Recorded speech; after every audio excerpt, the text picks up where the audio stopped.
मुख्यमंत्री पुष्कर सिंह धामी आज चंपावत जनपद के एक दिवसीय दौरे पर रहे। आपको बता दें कि मुख्यमंत्री चंपावत विधानसभा से उपचुनाव लड़ रहे हैं। मुख्यमंत्री पुष्कर सिंह धामी ने चंपावत जनपद के बनबसा पहुंचकर रोड शो निकालकर अपने चुनावी अभियान का आगाज किया। मुख्यमंत्री बनबसा से रोड शो निकालते हुए टनकपुर पहुंचे। इस दौरान उनके साथ चंपावत के पूर्व विधायक कैलाश गहतोड़ी और सांसद अजय टमटा मौजूद रहे। रोड शो के दौरान जगह जगह पर आम जनता द्वारा मुख्यमंत्री का स्वागत किया गया। मुख्यमंत्री का रोड शो टनकपुर में जाकर समाप्त हुआ, जहां मुख्यमंत्री ने एक जनसभा को संबोधित किया।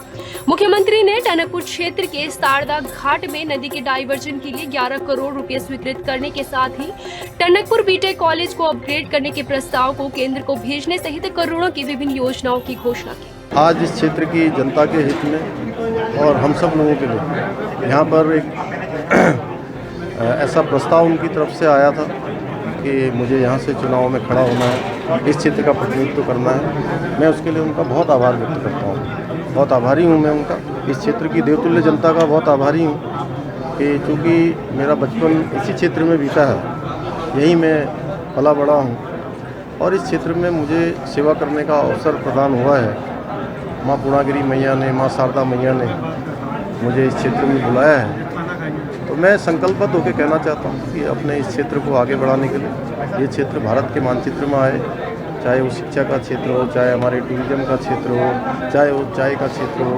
और चाहे हमारा श्यामला ताल पर्यटन का क्षेत्र हो, हर क्षेत्र में इसको आगे बढ़ाएंगे। जो हमारी यहाँ की मूलभूत सुविधाएं हैं, स्वास्थ्य है, शिक्षा है, उसमें हम बहुत तेज गति के साथ काम कर रहे हैं। उसकी गति और बढ़े, ये अपने आप में सौभाग्य हुआ। ये हम लोग का सौभाग्य है कि हमको हमारी लोकसभा क्षेत्र के अंतर्गत चंपावत में माननीय मुख्यमंत्री जी हमारे क्षेत्र से नेतृत्व करेंगे, पूरे प्रदेश का विकास करेंगे। हम सब मिलकर के केंद्र नरेंद्र भाई मोदी जी के मार्गदर्शन में इस लक्ष्य को पूरा करेंगे। पूरे देश में कांग्रेस के संगठन के चुनाव को लेकर तैयारियां जोरों पर हैं। उत्तराखंड में भी कांग्रेस संगठन के चुनाव को लेकर तैयारियां अंतिम चरण में है। उत्तराखंड सहित सभी राज्यों में कांग्रेस का सदस्यता अभियान पूरा हो चुका है। उत्तराखंड में चुनाव करवाने के लिए जीसी चंद्रशेखर को चुनाव अधिकारी बनाया गया है। कांग्रेस के संगठन महामंत्री विजय सारस्वत ने संगठन चुनाव की जानकारी देते हुए कहा कि 9 मई को कांग्रेस के सभी बड़े नेता एक बैठक भी करने जा रहे हैं, जिसमें संगठन चुनाव को लेकर मंथन होगा। 31 मई को सभी नगर और ब्लॉक के अध्यक्षों की घोषणा होगी। 20 जुलाई तक जिला कांग्रेस कमेटी के अध्यक्ष की नियुक्ति और इसके साथ ही प्रदेश अध्यक्ष की नियुक्ति हो जाएगी। सितंबर के अंतिम चरण में राष्ट्रीय अध्यक्ष का चुनाव होगा। 31 मई तक नगर और ब्लॉक कमेटियों के अध्यक्षों की घोषणा होगी। तो अब ये डीआरओ जाएंगे 9 तारीख के बाद अपने अपने जनपदों में, फिर वहाँ पर बीआरओ की घोषणा की जाएगी। ब्लॉक लेवल पर ब्लॉक के अधिकारी बनेंगे और फिर ये नीचे के चरण से चलते चलते चलते प्रदेश अध्यक्ष, एआईसीसी मेंबर, पीसीसी मेंबर के बाद एआईसीसी और फिर एआईसीसी मेंबर्स के माध्यम से राष्ट्रीय अध्यक्ष का चुनाव जो अंतिम चरण में है, ये सितंबर में इसकी तिथि आएगी और तब तक पूरा चुनाव एआईसीसी मेंबर, वर्किंग कमेटी और राष्ट्रीय अध्यक्ष का चुनाव संपन्न होगा। और उसके बाद ये पूरा जब चुनाव संपन्न हो जाएगा तब इसके जो हमारा बोर्ड बना हुआ है, इनका कार्यकाल। भाजपा प्रदेश अध्यक्ष मदन कौशिक ने प्रेस वार्ता कर केंद्रीय मंत्री पीयूष गोयल के 2 दिवसीय उत्तराखंड दौरे की जानकारी दी। आपको बता दें कि इस दौरे में पीयूष गोयल हरिद्वार व उधम सिंह नगर जिलों का दौरा करेंगे। इसके पीछे का कारण ये है कि भारत सरकार के पैमाने पर ये 2 जिले पिछड़े चिन्हित किए गए हैं। भारत सरकार की योजनाओं का लाभ सभी को मिले और ये जिले भी पूरा लाभ प्राप्त करें। इसी क्रम में भारत सरकार के मंत्री उत्तराखंड के दौरे पर आ रहे हैं। यहाँ वो अधिकारियों से वार्ता करेंगे कि योजनाओं का लाभ किस तरीके से आम जनता को मिले, इसको लेकर निर्देश भी देंगे। इसके साथ ही राज्यसभा प्रत्याशी के चयन के लिए एक पैनल बनाया जाएगा, जिससे केंद्रीय पार्लियामेंट बोर्ड में प्रत्याशी का आसानी से चयन हो सके। विषयों पर हम लोग बातचीत की है। पहला विषय राज्यसभा के प्रत्याशी को लेकर था। केंद्रीय नेतृत्व ने ऐसी अपेक्षा प्रदेश के नेतृत्व से की है कि आप एक पैनल बनाकर हमारे पास भेजें, वहाँ केंद्रीय पार्लियामेंट्री बोर्ड में, जिससे कि प्रत्याशी का चयन हो सके। इसी प्रक्रिया में हम लोग 2 बार बैठ चुके हैं और आने वाले समय में बैठकर उस पैनल को हम केंद्रीय नेतृत्व के पास भेजेंगे। देहरादून के मेयर सुनील उनियाल गामा से गूंज संस्था के अध्यक्ष सोनिया गांधी द्वारा की गई बदसलूकी से नाराज नगर निगम कर्मचारी बेमियाद हड़ताल पर चले गए और कामकाज ठप कर दिया गया। कर्मचारियों ने चेतावनी दी है कि अगर कल शुक्रवार तक सोनिया आनंद ने मेयर से माफी नहीं मांगी तो शनिवार से शहर की सफाई व्यवस्था ठप कर दी जाएगी। दरअसल बीते रोज गूंज संस्था के अध्यक्ष सोनिया आनंद ने राजेश्वर नगर फेज 1 में पार्क निर्माण को लेकर देहरादून मेयर पर गंभीर आरोप लगाए थे और मेयर दफ्तर में सुनील उनियाल गामा को खूब खरी खोटी सुनाई। इस घटना के खिलाफ पार्षदों ने भी नगर आयुक्त कार्यालय के बाहर धरना दिया। वहीं पार्षद और कर्मचारियों ने सोनिया आनंद द्वारा मेयर से की गई अभद्रता को लेकर सार्वजनिक माफी मांगने की मांग की है। मैंने उनके साथ कोई ऐसा कोई व्यवहार नहीं किया, लेकिन उन्होंने जो दुर्व्यवहार किया है मुझे उससे बहुत आहत है। और आज जो हमारे कर्मचारी भाई हैं, हमारे पार्षद हैं, जो अखबार में और ये सोशल मीडिया के माध्यम से उनको जब पता लगा तो उनमें आक्रोश है। आज उसी को लेकर जो है हमारे कर्मचारी बंधुओं ने जो है यहाँ अपना कामकाज बंद कर रखा है। मैं उनको ये समझाने का प्रयास कर रहा हूँ कि हमने एक आदमी की वजह से शहर का नुकसान नहीं करना। शहर में हमारी जो व्यवस्था है, सफाई व्यवस्था हो चाहे अन्य हमारी व्यवस्था है, वो सुचारू रूप से चलनी चाहिए। अभी मैं उनसे वार्ता कर रहा हूँ। सभी पार्षदों ने अपना ज्ञापन दिया और उनकी माननीय मेयर साहब से वार्ता भी चल रही है और इस पर जो भी अग्रिम आवश्यक कार्रवाई होगी वो की जाएगी। देखिए, जो भी सोनिया आनंद जी ने जो भी व्यवहार कल किया है वो बहुत ही गलत है, अभद्र व्यवहार किया है। जिस तरीके की मांग वो करी है वो भी अवैध है। जिस तरह की नगर निगम की प्रॉपर्टी पे वो कब्जा करना चाह रही है, एक तरह से कैसे वो अपना बोर्ड लगा सकती है निगम की प्रॉपर्टी पे, ये बिल्कुल गलत है। और हम इस चीज़ को हम सारे के सारे पार्षद बिल्कुल ऑब्जेक्ट करते हैं। जिस तरह का बिहेवियर हमारे मेयर साहब के साथ किया गया है वो उसको भी हम बिल्कुल ऑब्जेक्शन है हमारी तरफ से। बिल्कुल, अब नगर के प्रथम नागरिक के साथ तुम इतने अभद्रता से व्यवहार करे तो हम लोग कहाँ सुरक्षित है। ये एक नगर निगम मेयर साहब की बात नहीं है, पूरे नगर निगम डिपार्टमेंट पे सवाल है कि आप इस तरह से किसी के डिपार्टमेंट में घुसकर आप उन्हीं की टेबल में उन्हीं के चेयर पे सर धमका रही है।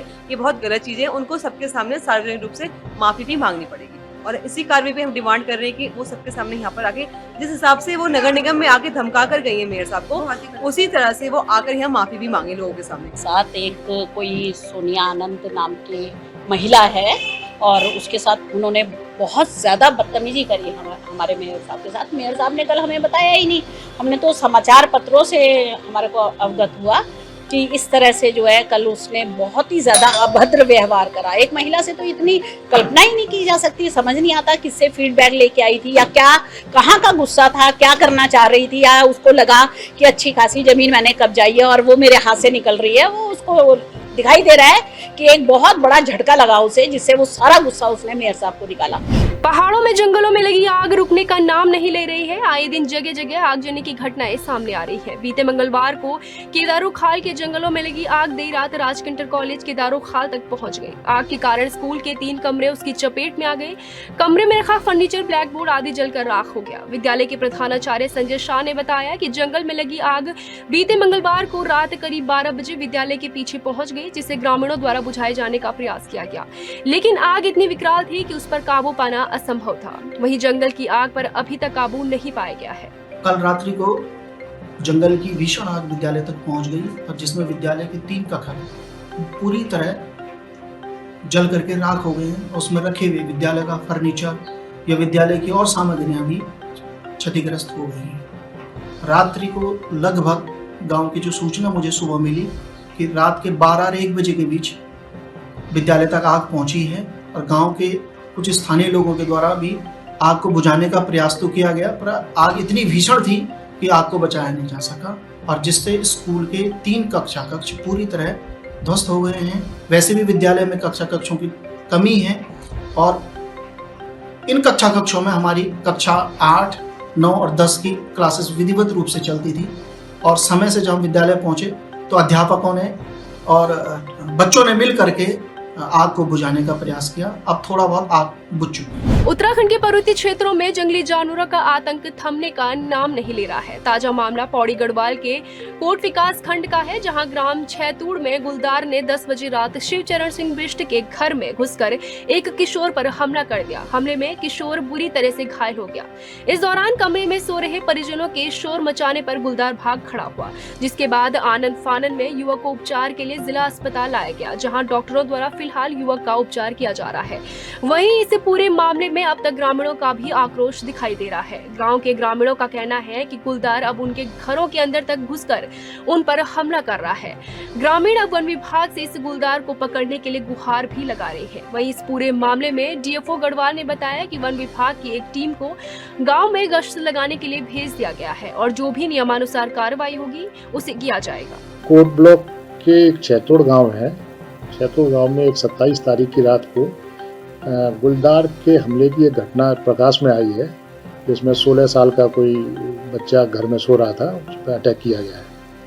ग्रामीणों में भी काफ़ी आक्रोश है और मेरे पास भी कई सोर्स से सूचनाएं प्राप्त हुई हैं। तो इसमें डिस्ट्रिक्ट हॉस्पिटल में उसका इलाज हो रहा है अभी, और इसके बाद जो भी कार्रवाई होगी विधिक रूप से या नियमानुसार वो कार्रवाई पूर्ण रूप से की जाएगी। 4 बजे टाइम था, मैं अपने बगल में सो रहा, दादी के साथ सो रहा था, बाहर गई और अचानक आया, उसने पंखे की आवाज में दरवाजा तोड़ा, धक्का दिया उसने और फिर उसने मेरे पे हमला किया, पर मेरे को पता नहीं चला कब किया उसने।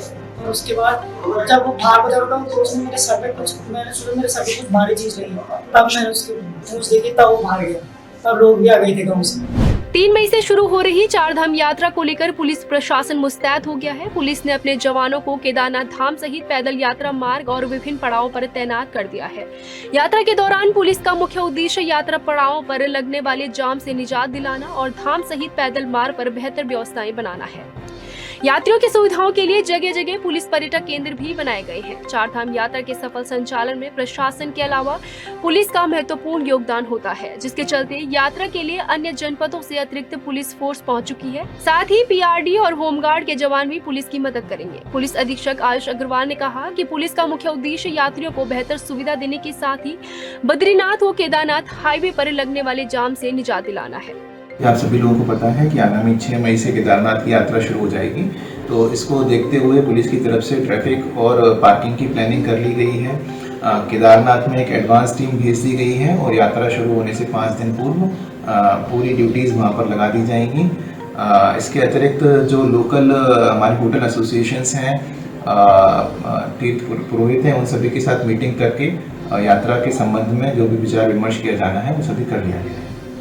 गर्मी का मौसम आते ही उत्तराखंड के जंगलों में वनाग्नि की घटनाओं में लगातार वृद्धि हो रही है। जंगलों में लगी आग विकराल रूप धारण कर आवासीय क्षेत्रों तक पहुंच रही है, जिसके कारण मानव जनजीवन तो अस्त व्यस्त हो ही रहा है, वहीं जंगली जानवरों का भी जीवन खतरे में पड़ रहा है। जंगलों में लगी आग के कारण प्राकृतिक जल स्रोत भी सूखने लग गए हैं। साथ ही कई जगह पेयजल लाइन भी क्षतिग्रस्त हो रही है। पर्यावरणविद देव राघवेंद्र बद्री ने बताया कि जंगलों की आग ने हवा को 50% दूषित कर दिया है।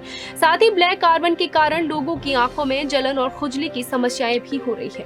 जहां एक और पूरा विश्व कार्बन को कम करने की बात कर रहा है और क्लाइमेट चेंज से एकजुट होकर इससे लड़ने की बात कर रहा है, उसी सिलसिले में आजकल हमारे देवभूमि उत्तराखंड में यहाँ के जंगल धू धू कर जल रहे हैं, जो कि बहुत बड़ी चिंता का विषय है, जिस पर बड़ी बड़ी सरकारें मौन बैठी हुई हैं और जंगल जल रहे हैं।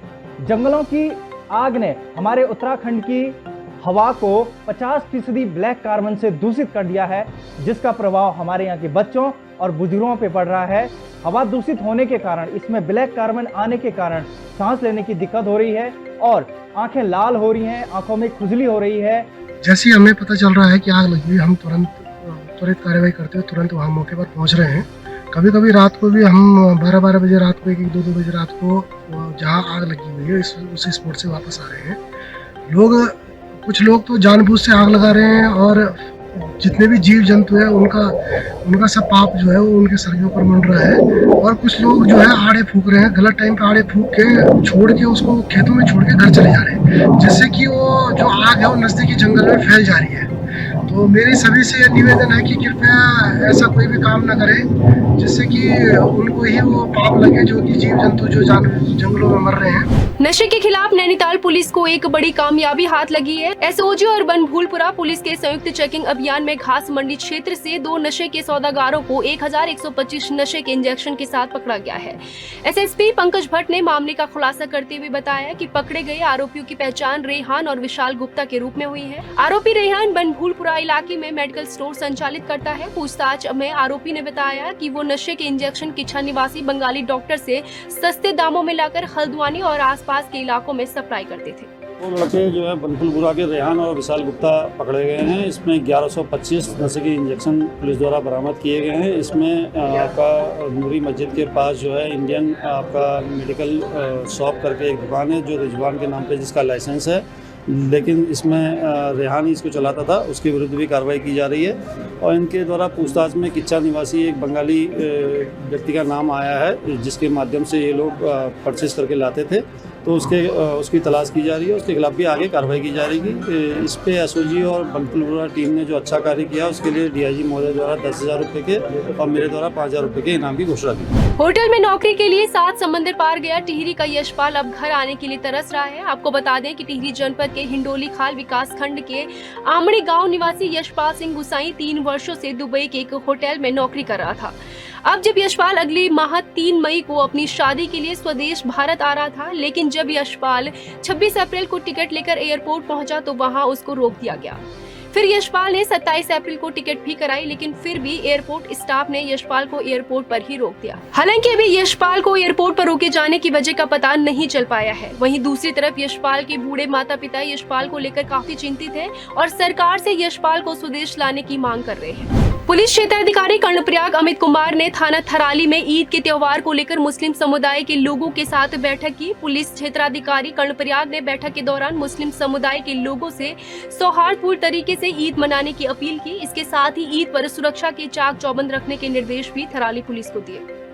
धार्मिक सद्भावना मीटिंग बुलाई गई थी जिसका परिप्रेक्ष्य था अलविदा जुमा और आगामी ईद का त्यौहार सकुशल संपन्न कराने के लिए। इसमें स्थानीय लोगों को बुलाया गया था, उनके सुझाव और उनकी समस्याओं के निराकरण के लिए मीटिंग बुलाई गई थी। उसमें सभी बिंदुओं को नोट कर लिया गया है और उनका स्थल ऑलरेडी चिन्हित है जहां पर त्यौहार मनाएंगे। बाकी जिस दिन त्यौहार होगा उस दिन प्रॉपर ड्यूटियाँ रहेंगी, शांति व्यवस्था बनाई जाएगी। यदि आप उत्तराखंड राज्य से हैं और अपने क्षेत्र की कोई भी खबर प्रसारित करना चाहते हैं तो हमें वो खबर, उससे संबंधित वीडियो अथवा फोटो हमारे व्हाट्सएप नंबर 9045017701 पर भेज दीजिए। हम आपकी खबर आपके नाम के साथ अवश्य प्रसारित करेंगे। धन्यवाद।